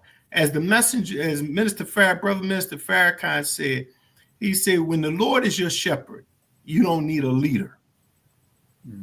That is heavy. It goes over a lot of people's heads, but he was saying something that is deep in that particular structure. When the Lord is your shepherd, you don't need a leader. When he was pointing out Brother Dick Gregory and talk about how Brother Dick Gregory fasted and all of that, said Dick Gregory ain't need a religion because he had already manifested the structure of that discipline that is taught within those confines. You see what I mean? If you already can discipline yourself in them things and study, then you can ascertain from all. It's just that my path comes from the Honorable Elijah Muhammad. That's my foundation, and I love him to death. In life, I bow my crown to Master Muhammad 1000%. I recognize and remind the Brother Minister Farrakhan for opening the doorways for the gods to walk through. I respect Prophet Noble Dry Ali for his sacrifice and his presentation and all that he went through to bring it. I respect Brother Dr. Malachi York on certain terms, not getting to his, his personal, but him opening up the avenue for all types of study to our people, for them to go and search. I respect them all because these are the paths of the gods. Yes, sir. Because at the end of the day, if we truly embody that for which we say we are, we're not looking at separation. The messenger teaches us that the trunk of the tree is stronger than any of its branches. Yes, sir. It's the bottom line. You dig what I'm saying? It's not important that you come under my tree. If you choose to be there, be my guest. Yes, sir. If you standing on what you're standing on, and what you're standing on is rooted in truth, I can accept that truth. It's not a problem, because within the teachings of the Most Honorable Elijah Muhammad is everything to me. I see the messenger teachings in everything. So that's how I stand with that. That separation is a dangerous game. It has us at war with each other. And it's a foolish assertion, especially in this day and time. Especially in this day and time. That's why people get mad with Brother Minister Farrakhan, because he ain't up there attacking Christianity 24/7. At one time, Brother Minister Farrakhan, in the mid to late 90s, he spoke of that he wasn't trying to get people to convert over. He was trying to make them better. I thought you downstairs. Whatever they were in.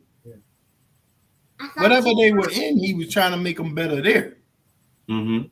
That's what's important. The messenger said to us that he was attempting, I'm trying to get his exact word, convert us to the truth, right? That's it. What is the truth? Just the truth. If you following the truth, that's all that matters. It can come in many forms, but as long as it's the truth.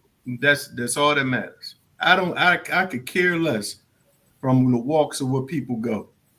That doesn't really matter to me. I could sit down with my brothers wherever I see my brothers. Yes, sir. Yes, sir. You know what I mean? Yes, sir. I don't care the belief. Me and Brother Boris, that's my brother. I never physically met him. He believes the messenger is physically alive. I believe the messenger is physically dead. Whatever it might be at the end of the day, that's not an argument.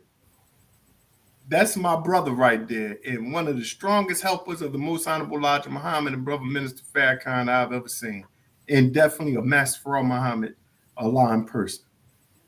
That's it. You from the Moorish American, you my brother. I never physically met you, and I love you, brother. And that's just the end.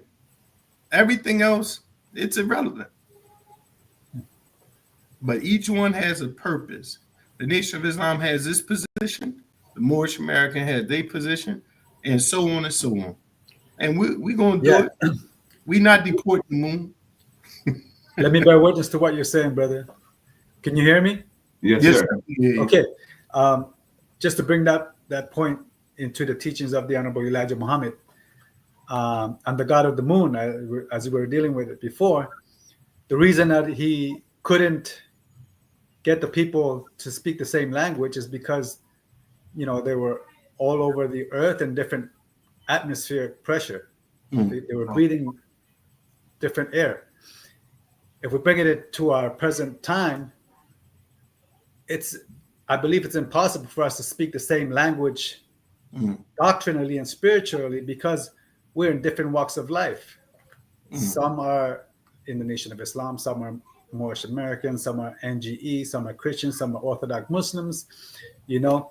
So we're all taking different atmosphere, different teaching, different inspiration, you know. But we should not become dissatisfied like that God did 66 trillion years ago because of the impossibility of everybody to speak the same language, is what you were saying, brother.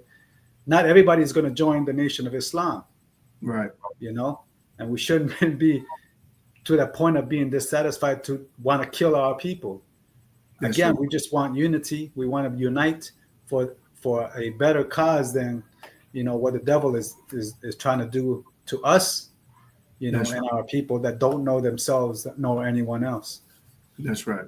And that's why that's why I always give honors to all who are participating in the comprehensive program of uplifting Father humanity, because I want ones to know that it's not just the Moorish Science Temple of America working for this cause.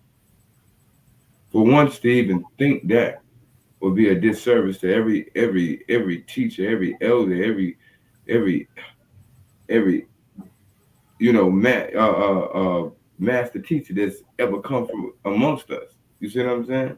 So, you know, my language I strive for, even though my language of truth is expressed through the language of Islamism, my true language is truth. Absolutely. Yes, sir. Yes, sir. Truth. That's the reality right there. Yes, sir. And I gave this story once, man. And I told you that I read the message of the black man, and that shifted my paradigm. But I think I told the brother Khalil about this before. That my father was a bona fide, you know, he's raised a bona fide Christian, you know.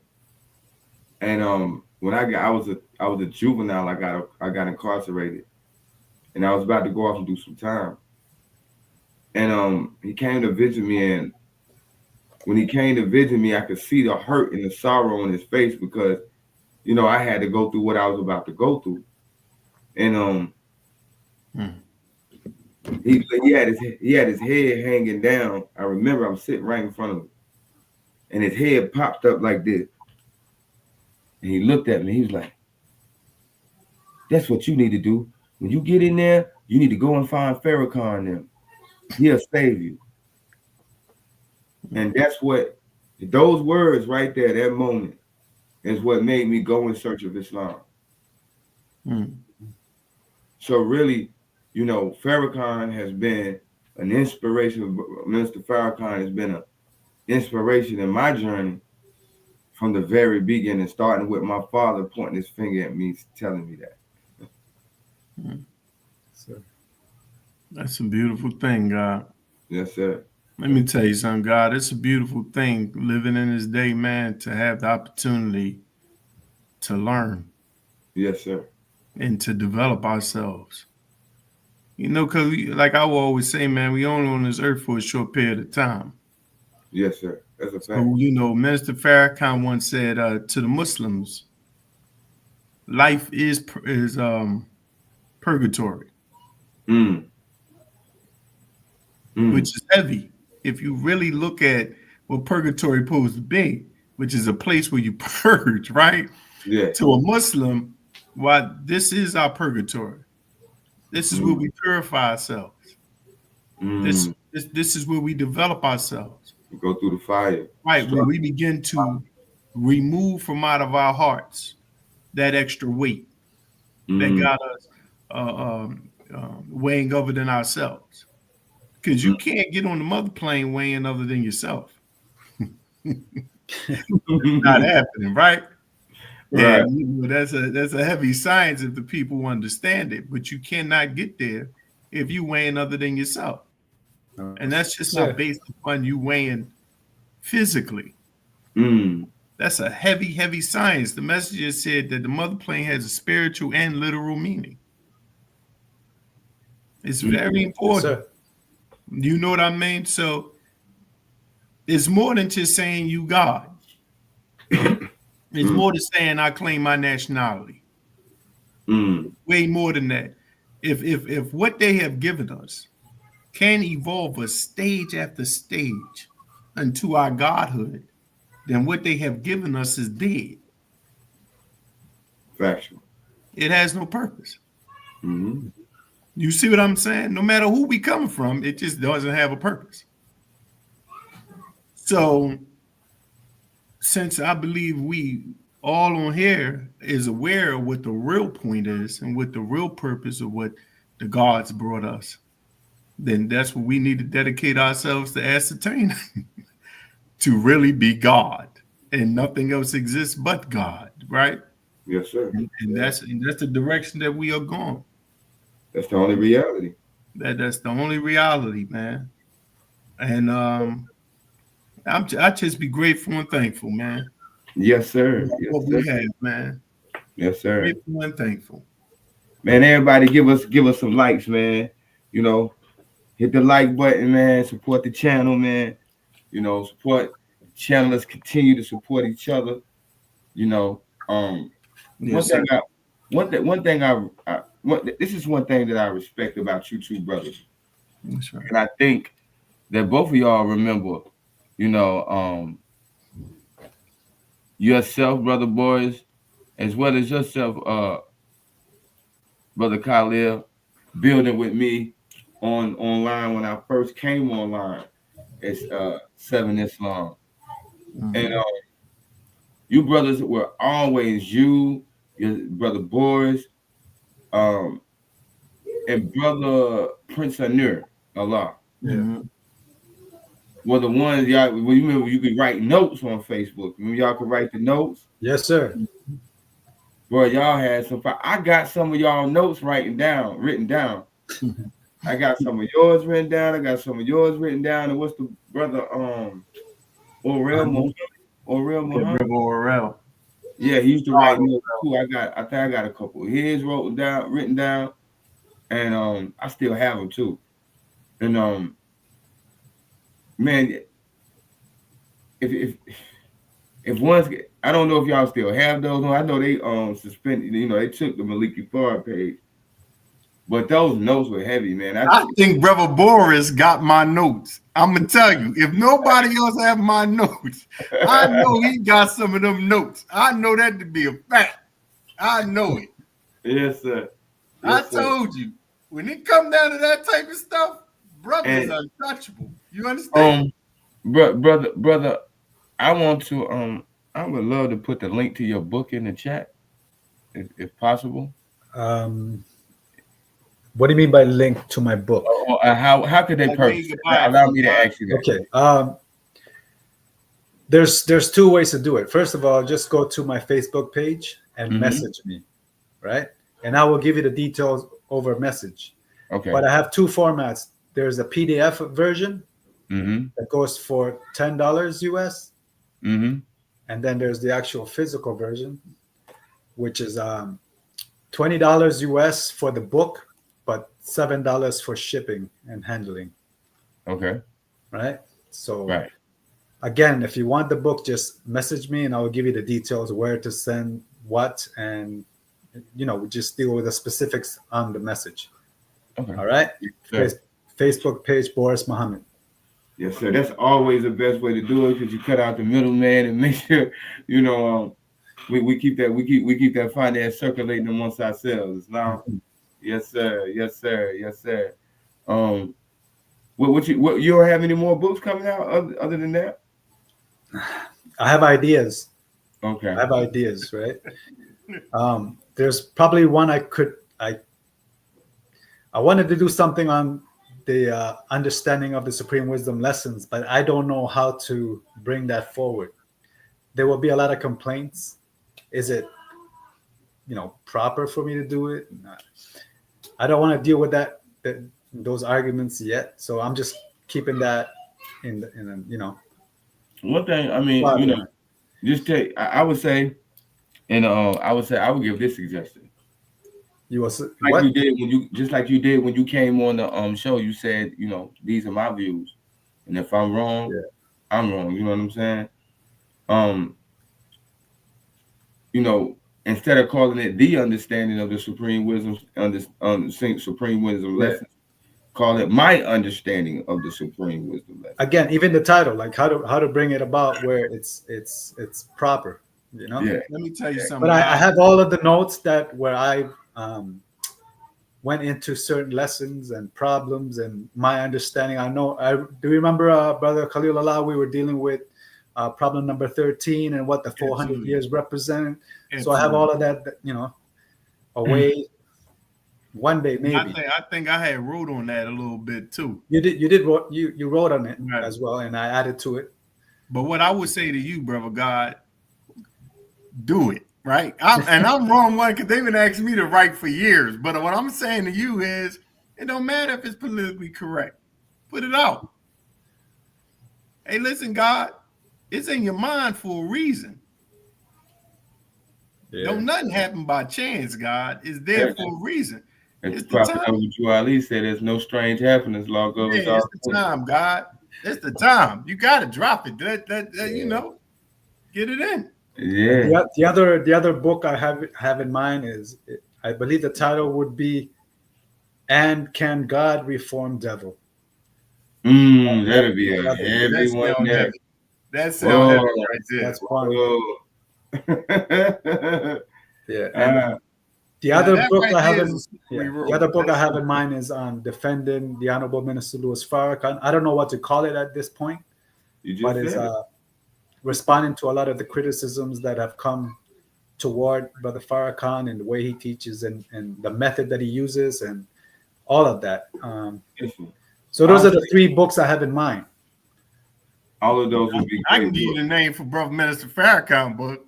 Yeah, what's that? An Apologia. I did a note on that though. But you can name that a book. The whole book, yeah. Yeah. I would put a book. I would make it a book. And go and put that out like that. I think that's needed. If anybody was to deny, well, I can't say anybody. Yeah. People cannot. Assalamu alaikum. My daughter Sakina said assalamu alaikum. Assalamu alaikum. Salam. He said, "Okay, Daddy, it's time. I'm coming in." She said, "I'm coming in." Yes, sir. I must say this. We cannot deny. No one can deny. The Minister Farrakhan is probably the most dynamic speaker in this last forever. You know what I'm saying? Yeah. Generations. He's been in front of us how many years now? Since what, 55? Since 55. Yeah. Do the math. It's a long time. So, in my humble opinion, and to not agree with somebody on a term of whatever it may be that does not warrant discredit or deprecation of a person's character. So allow me to say that. However, there's not much I disagree with from the brother minister with anyway. And matter of fact, I can't say I disagree at all. When I look into the deeper sciences, and I'm not looking upon the surface level. Yeah. What I will say is that no one can deny the service that he's put in. No one can deny the work that he's put in, and no one can deny that. Come on, bro. How long has he been fueling and giving inspiration to our community? And that's coming from a Moorish American. Yeah. You know, so that means you don't have to be Nation of Islam. You don't have to be the NGE. You don't have to be anything. You don't have to be Muslim at all to recognize this. So the point, and I'm gonna say this.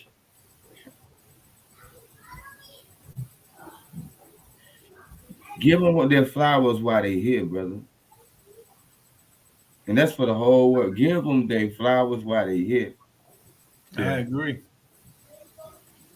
You know, because I'm telling you, it's gonna be people years from now saying, "Oh, Mr. Farrakhan said that." They do that now. But you know, they do that now. You the same ones that's deprecating his character now. You know why though? It's based upon the God that blasted away the moon. Listen, that's what it is. The God that blasted away the moon. That's the sickness. Well, the moon been blasted away. Enough of that. It doesn't make any sense. You know, it doesn't.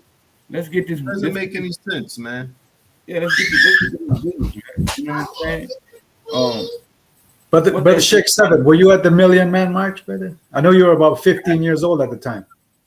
No, I did not. You know, my father was there. Yeah. And I did not get a chance to go. I did not get a chance to go. I was too little. Okay. My father felt like I couldn't have kept up in the crowd and all of these particular things. So yeah, then my father went, but I did not get a chance to go. But I did see it on TV. Yeah. Okay. Brother Khalil, were you there? 1000%. Yeah.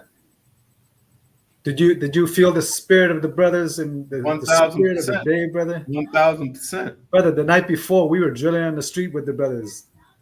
Just the last rounds, we were drilling. Oh man. Hey, listen, man, I came in 95. I was crippled. I just came off. I had been out of the hospital 4 months. Yeah. Being shot in the head and twice in the chest. It was no way in hell that I was going to miss the Million Man March. And my father, I want my father and my brothers. And sometimes I needed to hold on to them because I couldn't really walk that well. But I definitely made it. And it was one of the most beautiful experiences I've ever had in my life. Yes, sir. Yeah, Allah reward you for that diligence, bro. Hey, let me tell you something, man. When you have black men unify, you can feel a law at the highest level that you can ever imagine. That's what it was, brother. To just have all those black men, man, and the sisters cheering you on as you walking, and they brothers, and you know, come on, man. But that show you in and of itself that the black woman that men believe, and in some manners are out of movement, is because the man is out of place. The black man get in place, things get in place. Mm-hmm. You can't demand for things to get in place if you out of place. You get in place, things fall in place.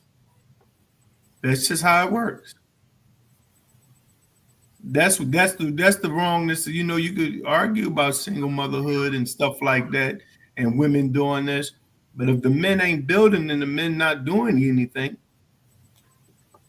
what do they have as an example? Mm-hmm. To stand towards. Mm-hmm. Men have to be men. Trust me, things will fall right in place. Yes, sir. That's how come a sister could be with a man and don't want to do anything. Go to another man and she'll do everything. Mm-hmm. You won't even recognize her. So what's the difference of that man and this man? You see, it's the man. And usually, if the man is in position and the man is being a man, things fall in line. Yes, sir. It's just how it works. You can't say you God and soul controller and then turn the power over to somebody else is the problem. No, that's not how it works. And the owner. Right. It don't even make any sense. You can't say you the God, you the soul controller, and then say, oh, but she, the second self is she's uncontrollable. She's running this, she ain't listening. If you create it, you gotta govern it. Yeah, it's very simple. It's simplicity, man. Yeah. I always tell brothers if things are falling out of just in life, period. If I see things going hayward, in different directions in my life, I stop and I stand still within myself. Yes, sir. Because everything is a product of my mind.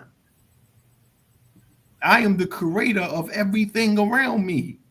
All of your circles. I call these things into being in one form or another. So if things are going haywire, it's me. I need to sit down and balance myself. Mm-hmm. But that's when you take responsibility as God. Mm-hmm. And you acknowledge who you are as God. Mm-hmm. That's a difference. You see what I'm saying? Because when you look at who is the original man, and then you get your answer, Asiatic black man to make it on the cream planet Earth, God of the universe. He pointing out to you who is God. Mm-hmm. He pointing out to who God really is, right? Now, whether if you are meeting that in reality is a different story. But he definitely pointed it out for you. Because the messenger taught us. Brother Khalil, did he use a God in that lesson? No, sir. No, sir. No, because you were making a post about. Oh, yeah, about a God. Yes, sir. God. But what is the lesson? That doesn't make any sense. And the Minister Farrakhan addressed that one time. Now, he might say a God in many things, but one time he was talking and he was like, ain't no a God. I'm God. Yeah. And he went into that, right? And that's because we get caught up, and you hear believers say it all the time. I be a God. How are you a God? You are the God. You dig what I'm saying? There's no a God. You are the God. So see, they have and many people do, we have a misunderstanding of God. We have an unrealistic reality of God. Everything is God on his plane in varying degrees. You see what I mean? But it's still God. You can't get around it. It is what it is. I believe the messenger said that Allah is everything. 1,000%. Our Savior has arrived. He said, Allah is everything. Yes, he did. And he said that the name Allah covers everything. Yeah. It covers all things. It's it. And the messenger told us that Allah colored everything with his coloring. He said everything. That's very important. He animated everything. He animates everything. That's it. Everything. So, when people get into that thing like, no, only man is God. No, everything is God. You just supreme. That's it.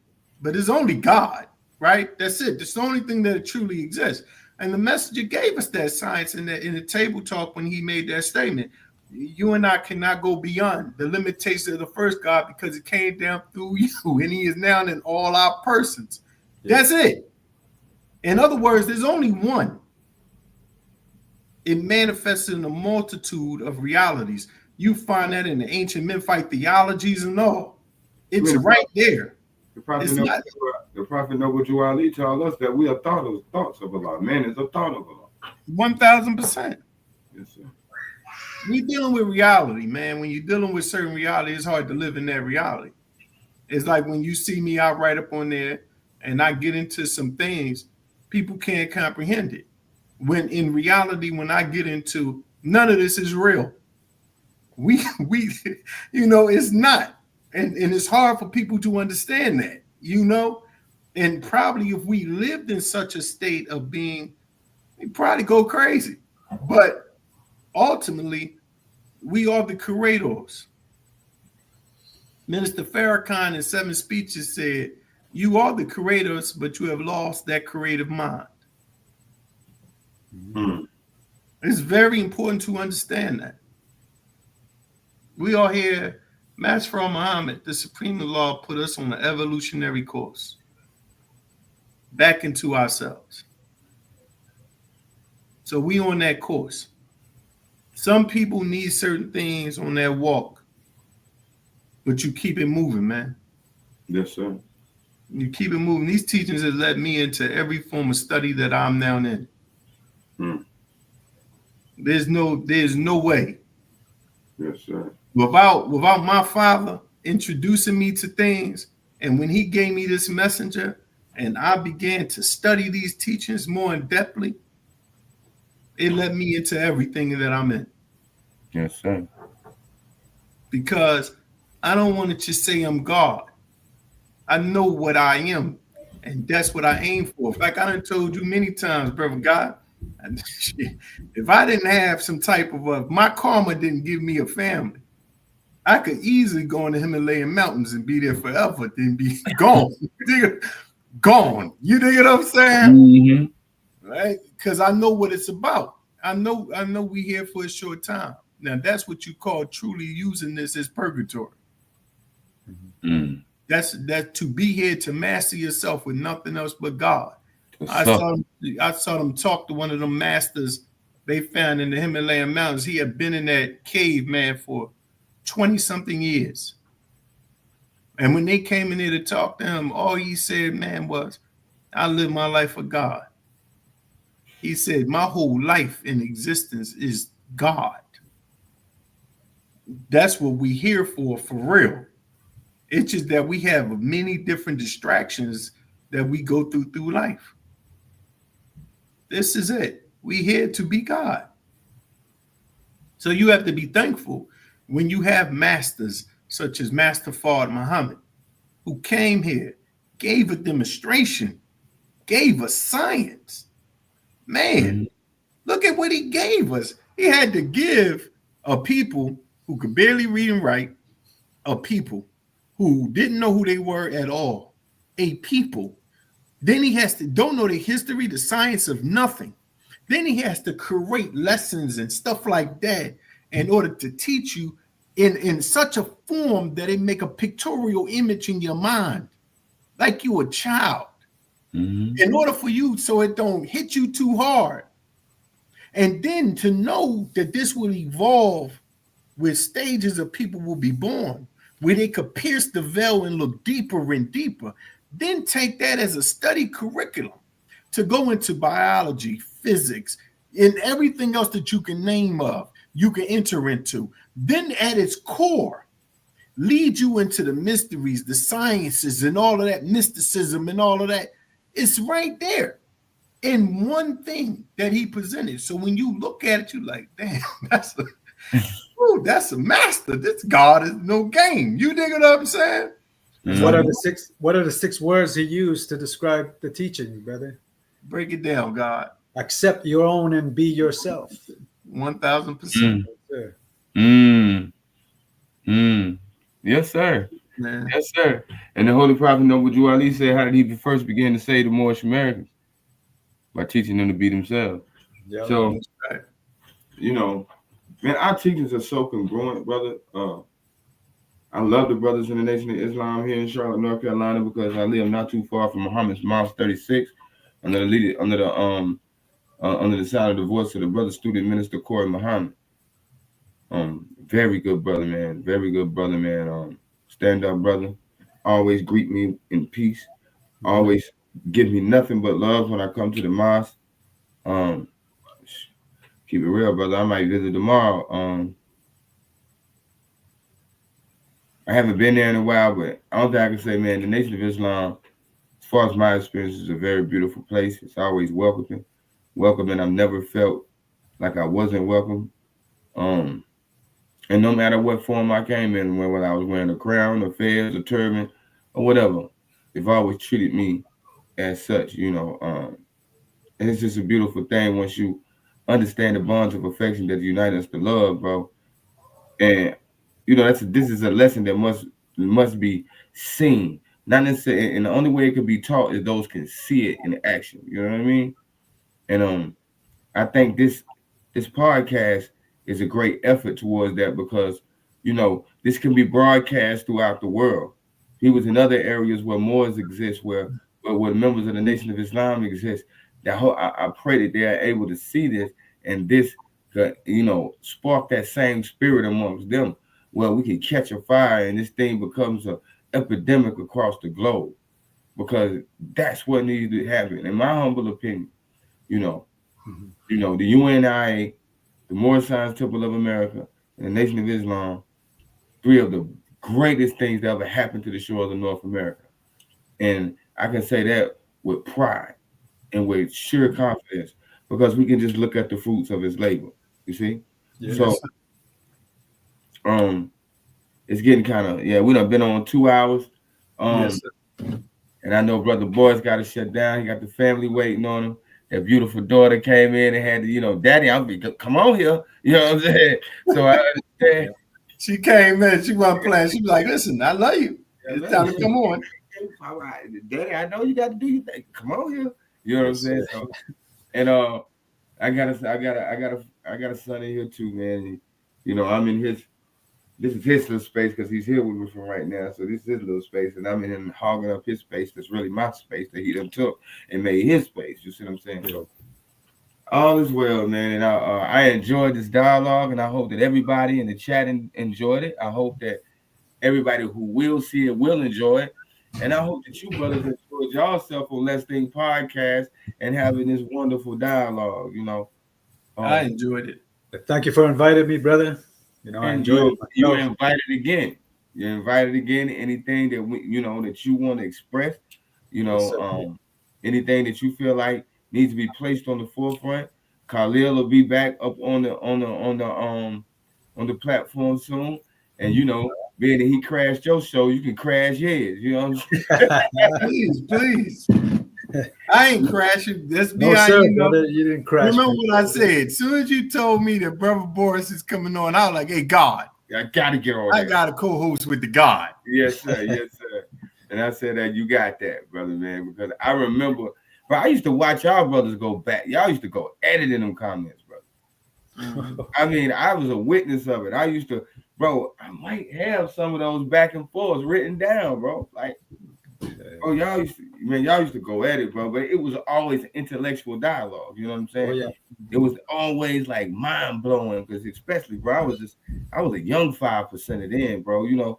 So that was like high explosive to me. So I appreciate y'all coming on. Awareness Daily. Hold up, man. Does he have another question? Hey, yo, I got to ask you this question, Kylie. What is the entity between Bruce Wayne and Batman?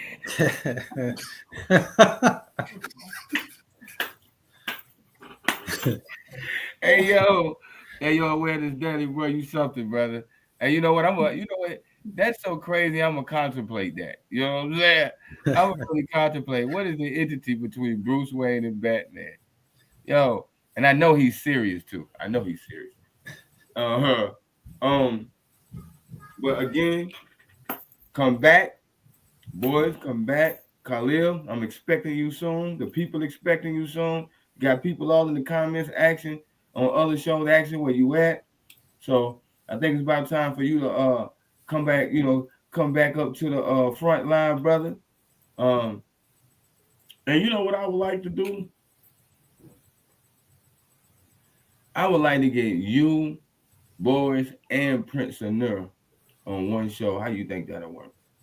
That's good, brother. I think that'd be great.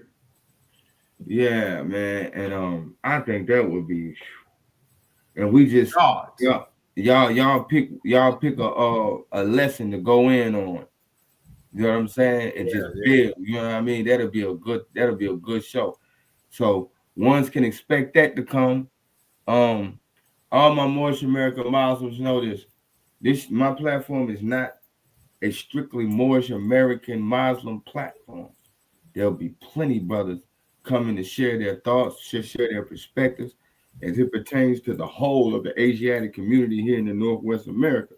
So, no, you know, and support each other. You know, just as they support the show, they like the show, the thumbnails of other shows. They come in, they hit the like button, they, you know, give it a couple minutes, get a view. Let's support each other, brother. You know what I'm saying? Let's support each other, brothers and sisters. It shouldn't be a problem. And this type of support, hitting the like button, subscribe, and hitting the share button, that's all free. You know what I'm saying? You know, that's all free. So, and I think that those things that don't cost us nothing should be the easiest things for us to do for each other. Yes, sir. So hit the like button. Let's get the brother Boris Muhammad into the algorithm. He has a voice, he has wisdom, he has knowledge, he has understanding that I feel like would be beneficial for all to hear, just as well as anybody else I put on this platform. So with that being said, I give the brothers an opportunity to give y'all their piece and their exits. Y'all go ahead. Sir. Let me just say again, thank you for having me. And I greet everybody with Islam, peace, assalamu alaikum, salam Allah. Peace. Yes, sir. Yes, sir. I'm just saying, thank you, gods, for allowing me on. Yes, sir. I love the gods, man. Yes, sir, man. We love you too, bro. I just absolutely love the gods. Yes, sir. I do, man. I'm always happy talking to the gods. Yes, sir. Yes, sir. And I can bear witness to that. Yes, sir. Yes, sir. I'm always happy with that, man. You know, self-reflect self, you know. Yes, sir. Yes, sir. We just got to do more of this too, man. You know, we get to do more of it. You know, that we use this technology for a reason, for a great reason. Can I address some things? I'm looking at this the comment section, right? And a brother named Baba. Mm-hmm. Brother Baba, I don't think that Drew Ali or Master Muhammad were inspired by the Ahmadiyya movement. That's a good theory. I just don't agree. The second thing, as far as Canaanite temple was associated with Prince Hall Freemasonry, you will have to bring proof to that. You can't. Okay? Because the individual who actually came there was definitely not a Prince Hall Mason. And he definitely was from over Khartoum, Egypt. And who came into that temple, and he wrote a letter to Prince Hall, of which Prince Hall Masonry did not accept him to a certain degree with the shrine. So I would disagree with that too. I don't cite those type of myths without proof, but it's a good theory. As far as the Elijah Pool Bank, that's a myth that they've been debunked a million times. You see what I'm saying? So I'm not, you know, so I'll just address that in that particular extent. But to the rest of the gods, you know, I give Islam, As-salamu Assalamu alaikum, Shalom, and peace to the gods. Peace to the gods. Peace. Peace. Peace. Yes, sir.